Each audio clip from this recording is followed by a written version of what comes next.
We're going to start off this video with many people's number 1 or number 2 on Letterboxd, Interstellar. Every time I learn a new detail about the movie, it gets cooler. On the water planet, there's a ticking noise we can hear under the musical score.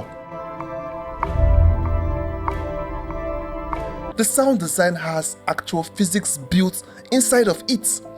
Each tick is 1.25 seconds apart, and each one of the ticks represents a full day back on Earth. So, the 3 hours and 17 minutes the crew spent on Miller's planet was actually 23 years on Earth. The water planet was such a stressful watch. Okay, on to number 2. In Shrek, there is a cheeky 1-second gag that many people missed. When Lord Farquaad is looking at pictures of Princess Fiona, you can see the blanket rise and he has a look of surprise on his face. He was definitely excited, if you get what I mean. Maybe he's compensating for something. I guess he was. The next one I saw on Reddit and I kind of agree with it, so don't shoot me. In the opening scene of The Joker, Batman makes a cameo in a mirror. Do you see it? No? How about now? Tell me you don't see Batman's face in the mirror. I do. In the first Star Wars movies, the squadron that attacked the Death Star was supposed to be red and blue, but blue conflicted with the blue screens they used in the making of the movie, so Blue Squadron was changed to gold. Fast forward to Rogue One. We see the red, gold and blue squadrons attack Scarif, and the blue squadron is destroyed. So they used that to explain why the blue squadron was unavailable for the events of Star Wars. If you ask me, that is a very good callback. In Coraline, the welcome home frosting on the cake is spelled with a double loop on the lowercase o. In graphology, a double loop on an o signals a lie. Whoever designed the cake is a liar. She is welcome, yes, but she is not home. When you watch Toy Story 2, depending on your location, the American flag is replaced by the globe of the world. In the Japanese release of Inside Out, the pizza toppings were changed from broccoli to bell pepper. This was because Japanese kids don't like bell peppers. They used a vegetable that the kids will find gross. In The Truman Show, during a storm, the moon gets briefly illuminated by lightning. In real life, this wouldn't have been possible. The moon would not have been so bright and clear. This will only make sense if the moon is a lot closer than it should be. And if you've watched the movie, you know that the moon is part of the dome, so it's really close. When I rewatched that scene, I was wondering why he didn't notice the anomaly. I totally forgot he was born into the show. Truman would have always seen the moon as close. In fairness, people would accept anything if you've not given them a reason to doubt it. I think that's the whole point of the movie. In Tangled, Mother Gothel tells Rapunzel, "I love you the most," while kissing her hair instead of her forehead. Gothel wasn't lying. She loved Rapunzel's hair the most. In fact, every time she showed Rapunzel affection, watch closely, you will see that it's Rapunzel's hair she really cares about. Disney had some pretty well-written villains. Animation studios used to put in some effort when it came to the villains. Villains used to be evil for the sake of being evil. Now, villains are really not that bad, or the studio writes them in a way that we have to feel sympathetic for them. Just give me a badass villain like that. Get me excited. Next one will be from The Incredibles, the first one, the best one. When Helen comes to save Bob and punches Mirage, she also tries to punch Bob, but he dodges it. It's like a quick second. I am sure most people missed it. Marvel fans, did you notice that Captain America doesn't catch Mjolnir the way the Thor does? Cap kinds of cushions it when he catches it like he's absorbing the impact. Thor just snatches it straight out of the air with his arms stretched out. My theory is that Captain America has spent his whole life catching a shield that recoils back hard when it hits something, so his body is just naturally bracing for that kick. Or it could just be an acting choice from Chris. You know, adding some extra flair to distinguish Cap's style from Thor. Did you know that the name of the dog in Up is Dog, as in D-U-G? Also, the reason Doug was the one who found Kevin, the tropical bird, is that he is a golden retriever. They are hunting dogs. The other dogs were guard dogs, so they sucked at hunting. Home Alone is full of little details that many people might have missed. When they counted how many people will be going on the trip, it was 17. That means one van will have 8 people and the other van will have 9. But since Kevin was missing, each van had 8 people. Everyone just assumed that they were in the van with 8 people and did not suspect that someone was missing. If you didn't notice this too, the reason why the milk spilled is so that Kevin's ticket was accidentally thrown in the bin, so that when they got to the airport, they didn't have an extra ticket. If they had an extra ticket, they would have noticed that he wasn't there. Also, if it were another person's ticket that got into the bin, they would have noticed that he was missing. Kevin! This one is a bit sad. In The Empire Strikes Back, Luke tells R2 to remain in the ship during various events, but R2 does not listen to him. The last person who said that to R2 was Anakin in The Revenge of the Sith, and he never returned. R2, stay with the ship. R2 has some trauma there. In American Psycho, Willem Dafoe's character, Detective Kimball, was filmed in 3 different takes across his scenes with Patrick Bateman. One where he is certain that Bateman is the killer, another one where he is suspicious that he might be the killer, then one where he is convinced Bateman isn't the killer. All 3 versions were cut together, so the audience can't really read Kimball's thoughts and have to keep guessing. Robert De Niro did not like how the prop money felt in his hands during shooting in Goodfellas, so production used real cash. Every bill you see on screen is real money. They counted it at the end of every take before anyone could leave the set. In Jojo Rabbit, Jojo gets his imaginary Hitler wrong. In a scene, Hitler offers Jojo cigarettes. In another scene, he is shown eating unicorn meat. In reality, Hitler was against smoking and he was a vegetarian.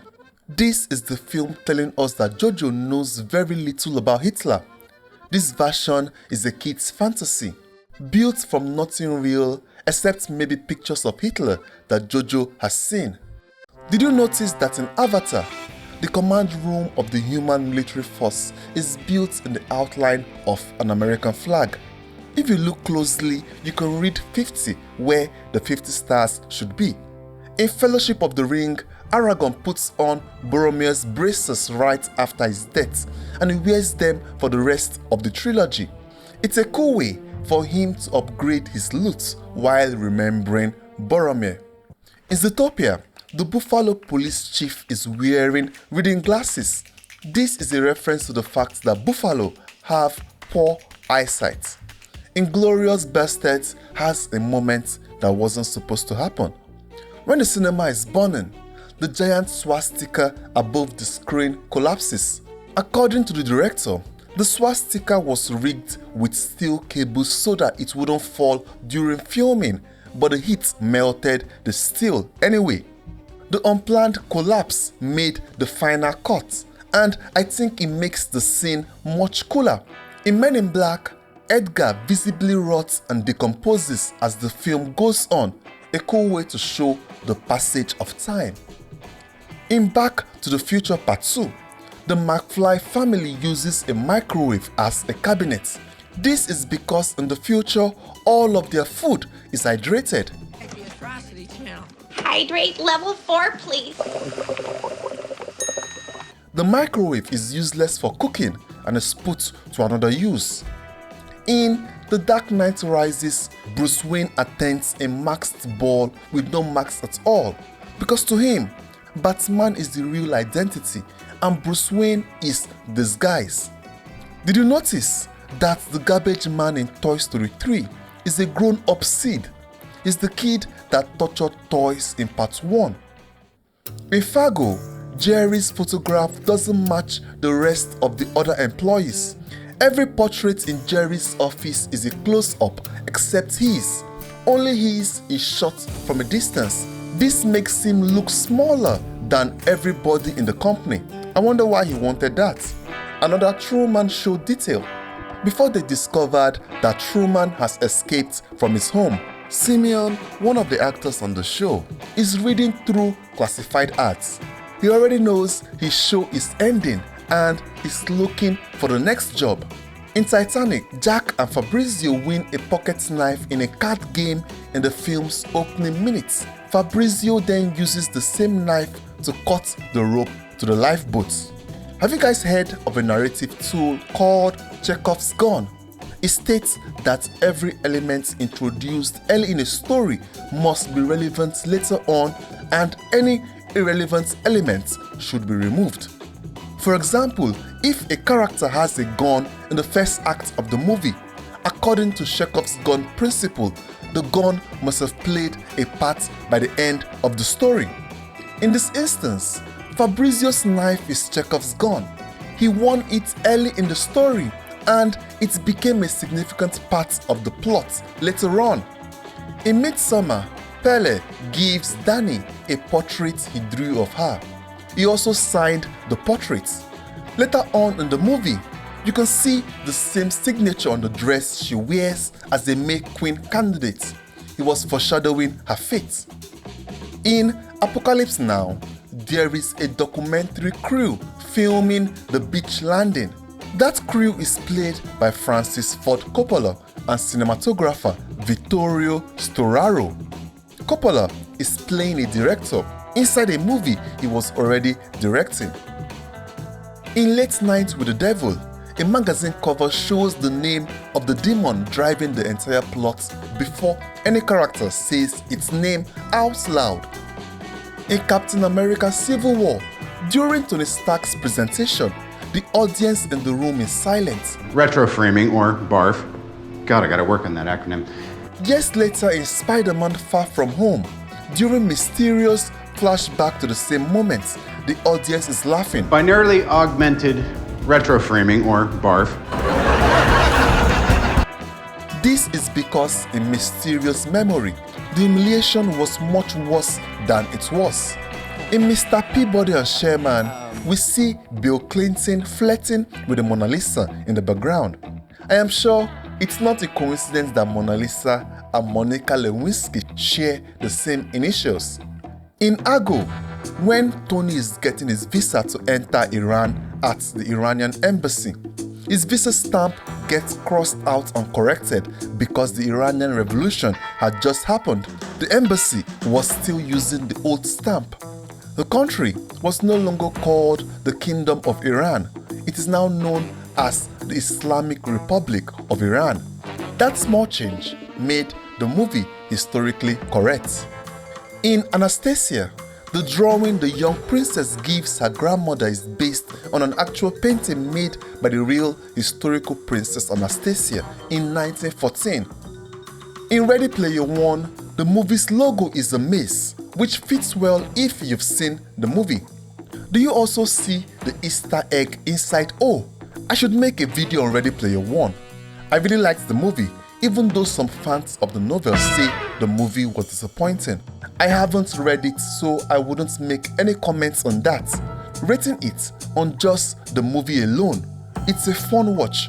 If you haven't seen it, you should check it out. I read the novel, then come back with my thoughts. Look forward to that video. In Forrest Gump, the very first follower to start running with Forrest is in nearly every group shot for the rest of the cross-country run. He is also visibly aging in real time. When Forrest steps in the pool too, that follower is the only one who doesn't dodge around it like the others do. Such a dedicated stan. In Final Destination Bloodlines, Charlie's prom date wears a dress with the same pattern his grandmother wore decades earlier. In Hercules, The opening narration tells us that Hercules completed all 12 labors alone, but later in the credits, it is revealed that his companions helped him the entire time. He wasn't mocking those beasts alone. The narrator was his nephew and storyteller, Iolaus, and he was exaggerating when he was narrating the legend of Hercules. In Troy, Odysseus is introduced playing with a dog. This is a reference to Argos, Odysseus' loyal dog from Greek mythology. The dog is the only one who recognizes him on his return home in the Odyssey. A random side note: who is looking forward to the upcoming Christopher Nolan The Odyssey movie? I am so hyped for it. I have seen a couple of people on Twitter complaining about the direction Nolan is taking the movie in relation to the costume design and casting. But me, I'm not worried. I trust Nolan fully. He's yet to produce something I didn't thoroughly enjoy. Back to the movie details. In A Bug's Life, the end credits joke that the entire film was shot on location. In The Muppet Christmas Carol, a background shop is named Mako White. Mako White is Michael Caine's actual birth surname. This one is one of my favorites. I can bet that 8 out of 10 people missed it when they watched it. In Mission Impossible: The Final Reckoning, the aspect ratio physically widens in sync with Ethan's hand gesture mid-scene. That was 45 movie details. I'm going to stop here for now. My mouth hurts from talking. If you guys want me to do a part 2 of this video, let me know in the comments. And I'm pretty sure I can do another 45. If you enjoyed this video, like, comment, and also subscribe. I'm currently at 540 subs and trying to get to 5k as soon as possible, so tap the subscribe button. See you guys in the next video.